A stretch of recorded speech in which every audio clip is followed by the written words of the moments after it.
Hi friends, எல்லாரும் எப்படி இருக்கீங்க? இன்னைக்கு விநாயகர் சதுர்த்தி. எல்லாரும் நல்லா கொண்டாடுனீங்களா? நாங்களும் இப்போ தான் கொண்டாடினோம். நாங்கள் எப்படி கொண்டாடணுன்றத வீடியோக்குள்ளே போய் பார்ப்போம். வாங்க வீடியோக்குள்ளே போவோம். நாங்கள் விநாயகருக்கு முதல்ல பூ அலங்காரம், சந்தன பூவு, குங்குமம் எல்லாம் வச்சு அலங்காரம் பண்ணோம். அப்புறம் மாவில் தோரணம் கட்டினோம். அப்புறம் விளக்கேற்றினோங்க. அப்புறம் விநாயகருக்கு பிரசாதமாக கொழுக்கட்டை, அவல், பொரி, சர்க்கரை, சுண்டல், தேங்காய், வாழைப்பழம் அனைத்தும் வச்சு விநாயகருக்கு நெய்வேத்தியம் செஞ்சோங்க. அதில் குழந்தைகள், முதியோர்கள் மற்ற எல்லாரும் வந்து கலந்துக்கிட்டாங்க.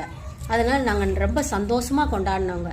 இது போல் நீங்களும் உங்கள் வீட்டில் எப்படி கொண்டாடுனீங்க அதை எங்களுக்கு கமெண்ட் பண்ணுங்கள். எங்கள் சேனலையும் அப்படியே சப்ஸ்கிரைப் பண்ணுங்கள்.